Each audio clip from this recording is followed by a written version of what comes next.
Honor School Part 3, English. And now, you will have to hold your breath once again.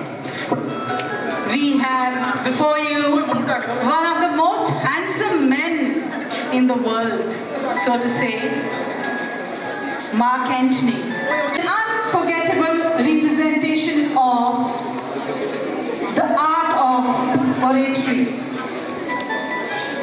How can a friend grieve and eulogize the dead emperor Julius Caesar, encircled as he is with the traitors and conspirators? How to control strategic and special speech can handle this situation? Presenting before you Antony's famous speech, Friends, Romans, Countrymen.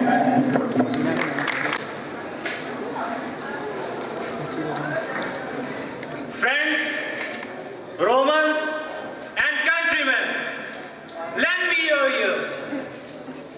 I come to bury Caesar, not to praise him.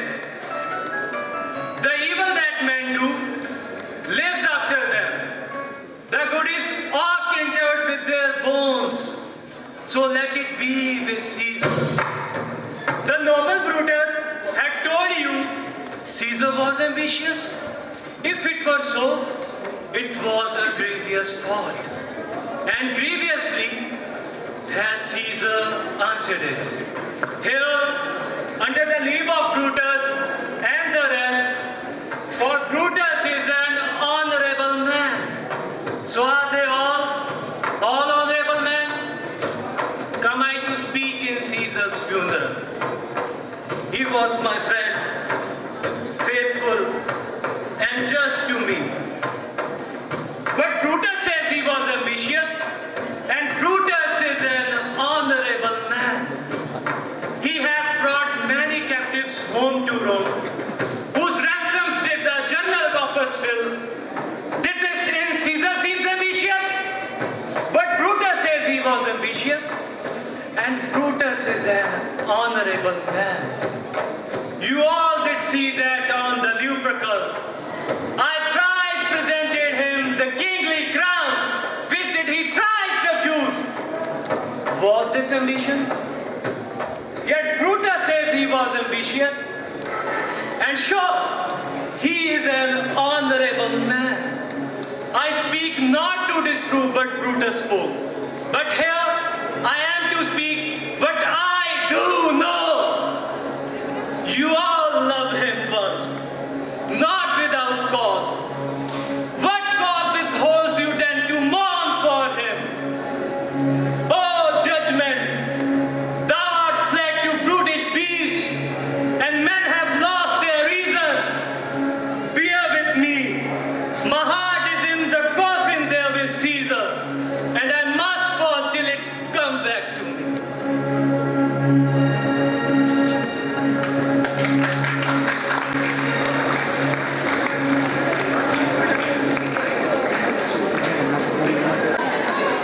Yes, this is how Mark Antony turned the tables, in spite of the fact that all the senators were standing equipped with daggers, and the fear of assassination just at his back. The role of Mark Antony was played by School Part 3 English, and the senators, including Brutus, were Parminder and Pratik from Honor School, MA Part 2 English, and the dead body of Julius Caesar was played by Pratik. Now, we come back to Lady Macbeth, a very short scene we are going to present. Earlier, the role of Lady Macbeth that Madam Rupinder played, it was when the murder of Duncan was put some power in her to her husband enact that murder, and now we have already been done. What genius Shakespeare must have been to devise the guilt of murder of Duncan as sleepwalking scene of Lady Macbeth. Lady Macbeth is also shown completely split with the pangs of guilt.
ਸਾਨੂੰ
Lady Macbeth's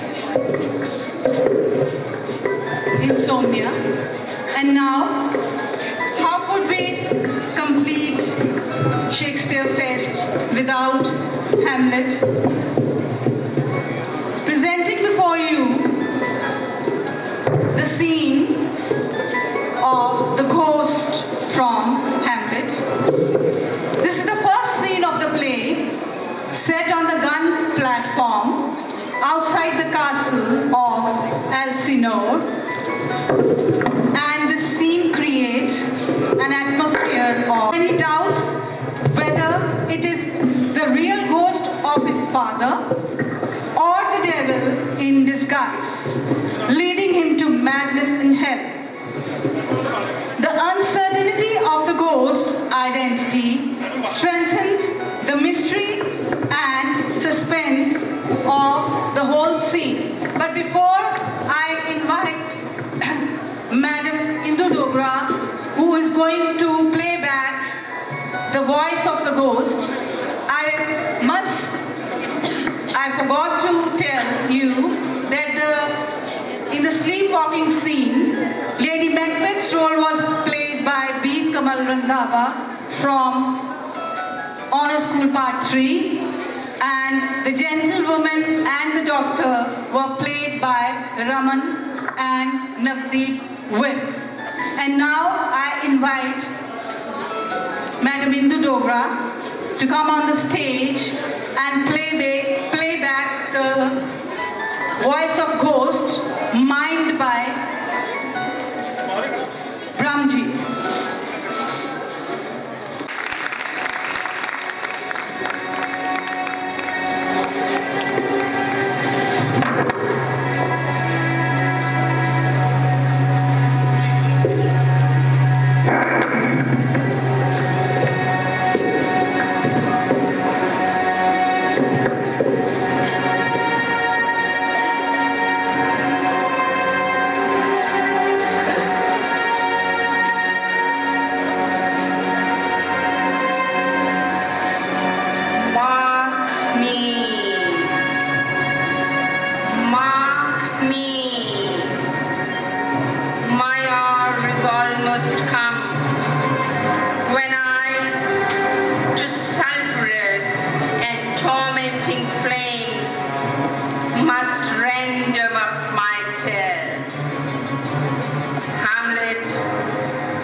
Confined to fast and fires, till the foul crimes done in my days of nature are burnt and purged away. But that I am forbid to tell the secrets of my prison house. I could a tale unfold whose lightest word would harrow up thy soul, freeze thy young blood, make thy two eyes like stars start from their spheres, thy knotted and combined locks to part, and each particular here to stand on end like quills upon the fretful popentine.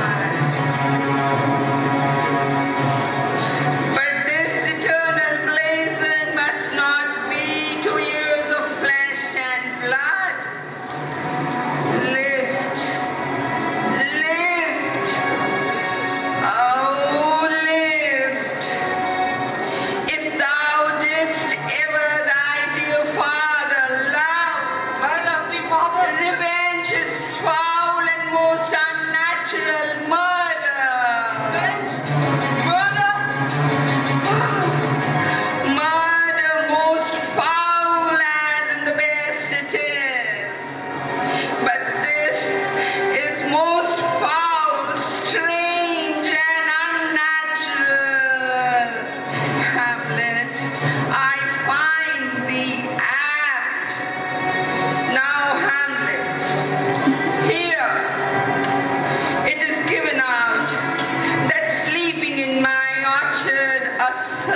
stung me. So the whole year of Denmark is by a forged process of my death rankly abused. But know thou, noble youth, the serpent that did sting thy father's life now wears his crown. Serpent? Crown? Your uncle's Hamlet, your uncle. That incestuous, that adulterate beast with witchcraft of his wit and traitorous gifts. Oh, wicked wit and gifts that have the power so to seduce one to his shameful lust, the will of my most seeming virtuous queen. Oh, Hamlet, what a falling off was there from me, whose love was of that dignity that it went hand in hand, even with the vow I made to her in marriage. And to decline upon a wretch whose natural gifts were poor to those of mine.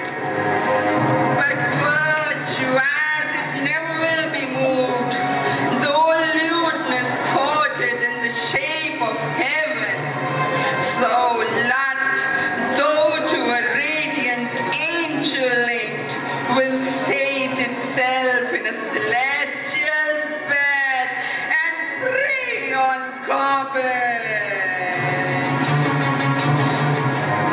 But soft, methinks, I send the morning air. Brief, let me be. Sleeping within my orchard, my custom, always in the afternoon, upon my secure hour. Thy uncle stole with juice of cursed Lebanon in a vial, and in the porches of mine ears did pour the leprous distilment, whose effect holds such an enmity with blood of man, that swift as quicksilver it courses through the natural gates and alleys of the body, and with such a sudden vigor it doth possess